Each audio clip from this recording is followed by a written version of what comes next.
ولا بد من دراسة نوعية الفلسفة الاجتماعية السائدة في المجتمع، فوجود فلسفة اجتماعية عنصرية في المجتمع يخلق تربة خصبة للتفجيرات العنصرية، كما أن وجود فلسفات بعينها قد يساعد أيضا على إنبات بذور الفكر العنصري الكامن. ويمكن القول بأن الفكر العنصري يعبر عن نفسه من خلال أي نسق فكري متاح في المجتمع. فعلى سبيل المثال، من الثابت أن فلسفة نيتشه زودت العنصريين وأعداء اليهود بإطار فكري يتمتع بالاحترام والمصداقية. ولكن يمكن القول أيضا بأن العنصريين كانوا سيجدون تسويغا لفكرهم في أي مصدر وفي أي نسق فكري متاح. ولو لم يقدم نيتشه فلسفته، لوجد العنصريون تبريرا لمواقفهم من خلال أنساق فلسفية أخرى يستولون عليها، ثم يقومون بتطويعها وتوظيفها لخدمة رؤيتهم وأهدافهم. وفي هذا شيء من الحق، ولكن الأفكار العرقية المتبلورة التي تأخذ شكل أساطير مثيرة وصور إدراكية ثابتة تظل تلعب دورا مهما. ولعل المناخ الفكري العام الذي ساد أوروبا في القرن التاسع عشر بحديثه عن التفوق الآري ورسالة الإنسان الأبيض والبقاء للأصلح قد خلق ارتباطا اختياريا وتربة خصبة لنمو معاداة اليهود. ومن الثابت أن أكثر الكتب شيوعا آنذاك كانت الكتب العنصرية. ولذا يمكننا القول بأن النظريات البيولوجية التي تحاول تعريف الإنسان في كليته على أساس بيولوجي مادي تخلق قابلية داخل المجتمع للعنصرية والعداء لليهودية، إذ تصبح الصفات السلبية لليهودي شيئا حتميا لصيقا بجوهره. وتجب الإشارة إلى أن الإيمان بالحتمية المادية ليس مقصورا على النظريات البيولوجية، بل هو كامن في كثير من الأنساق المعرفية التي سادت أوروبا في القرن التاسع عشر. بل إن بعض المفكرين المسيحيين يذهبون إلى أن المصدر الأساسي والنهائي لمعاداة اليهود ليس المسيحية، وإنما العداء للمسيحية وللدين بشكل عام، إذ إن مثل هذا العداء يحول الآخر إلى شيء وينكر عليه إنسانيته ولا يفتح أمامه أبواب الخلاص. كما أن الحركة النازية، وهي الحركة التي بلورت معاداة اليهودية وأضفت عليها منهجية وشمولا، كانت تعادي الكنائس وأرسلت بالعشرات من رجال الدين المسيحيين إلى أفران الغاز، وكانت تحرم على أعضاء فرق الإس الخاصة الانضمام إلى أي كنائس مسيحية باستثناء الكنيسة القومية التي أسسها النازيون أنفسهم. ولقد أشرنا من قبل إلى اتجاه العنصريين إلى تجريد اليهود واختزالهم عن طريق عزلهم عن سياقهم التاريخي وعن غيرهم من الجماعات البشرية. وهنا نضيف أن الصهاينة يفعلون الشيء نفسه في دراستهم لما يلحق اليهود من اضطهاد، فهم يقومون بعزل ظاهرة اضطهاد اليهود عن الظواهر المماثلة أو المختلفة في المجتمع. وبهذه الطريقة يصبح هذا الاضطهاد شيئا فريدا غير مفهوم، ويصبح عداء الآخرين لليهود أمرا ثابتا وتعبيرا عن الطبيعة الشريرة للآخرين. ولذا فحينما يدرس الاضطهاد فإنه لا بد من وضعه في سياقه التاريخي حتى يمكننا أن نرى أثر هذا الاضطهاد على جماعات بشرية أخرى. ويمكن القول بأن اضطهاد اليهود في أوروبا بعد القرن الثاني عشر لم يكن موجها إليهم باعتبارهم يهودا، وإنما باعتبارهم مرابين.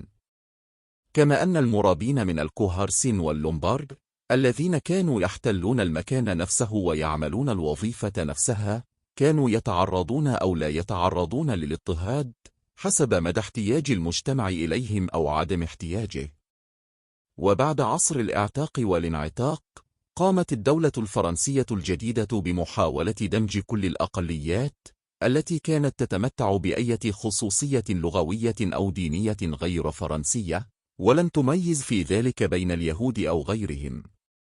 وحينما قامت الإمبراطورية الروسية القيصرية بمحاولة فرض الصبغة الروسية على أعضاء الجماعة اليهودية، كانت تفعل ذلك باعتباره جزءا من سياسة إمبراطورية عليا موجهة ضد كل الجماعات البشرية في الإمبراطورية. وقد تعرض المسلمون في الإمارات التركية السابقة لدرجة أعلى من الاضطهاد، كما أن الانتماء الآسيوي للمسلمين الأتراك جعلهم أكثر ابتعادا عن الحضارة الروسية من اليهود الذين كانوا أكثر قربا منها. وبالمثل كان الاضطهاد النازي اضطهادا علميا محايدا لا تمييز فيه ولا تحيز، وقد كان موجها ضد جميع العناصر غير المفيدة التي يصنفها المجتمع باعتبارها كذلك، مثل العجزة والأطفال المعوقين والغجر والسلاف واليهود. وهناك هولوكوست ضد البولنديين على يد كل من السوفييت والنازيين، راحت ضحيته عدة ملايين. ويلاحظ أن الجماعة الوظيفية الوسيطة الصينية في الفلبين كانت تعامل معاملة الجماعة الوظيفية الوسيطة اليهودية في بولندا تماما، كما يلاحظ أن كل أشكال الاضطهاد التي تعرض لها يهود بولندا واجهها الصينيون في الفلبين. ويمكن القول بأن معاداة اليهود كظاهرة لن تختفي تماما من المجتمعات الغربية، فهي مجتمعات بشرية تتسم بقدر من التوتر والاحتكاك بين أعضاء الأغلبية وأعضاء الأقلية. ومع هذا، فعادة ما تخف حدة معاداة اليهود حين يتحول أعضاء الجماعة اليهودية من جماعة وظيفية وسيطة متميزة تميزا واضحا إلى أعضاء في الطبقة الوسطى تتميز بشكل أقل وضوحا، ولا تختلف عن أعضاء الطبقة الوسطى في المجتمع ككل. وفي هذه الحالة، عادة ما يأخذ التعصب الديني أو العرقي ضد أعضاء الجماعة اليهودية شكل سلوك فردي من أشخاص متعصبين، ولا يشكل ظاهرة اجتماعية تساندها مؤسسات حكومية أو غير حكومية. لعل أول هجوم على جماعة يهودية سجل في التاريخ هو هجوم المصريين على المعبد اليهودي في جزيرة إفنتاين في القرن الخامس قبل الميلاد. وكان هذا الهجوم موجها إلى جماعة وظيفية قتالية من الجنود المرتزقة التي وطنها فراعنة مصر لحماية حدودهم الجنوبية، ثم انتقل ولاء هؤلاء الجنود إلى الغزاة الفرس. ومن ثم فإنه كان هجوما على عملاء الفرس الغازي الأجنبي، هذا إن أخذنا بالرأي القائل بأنهم كانوا يهودا، إذ يميل بعض المؤرخين إلى التشكيك في هذا الرأي.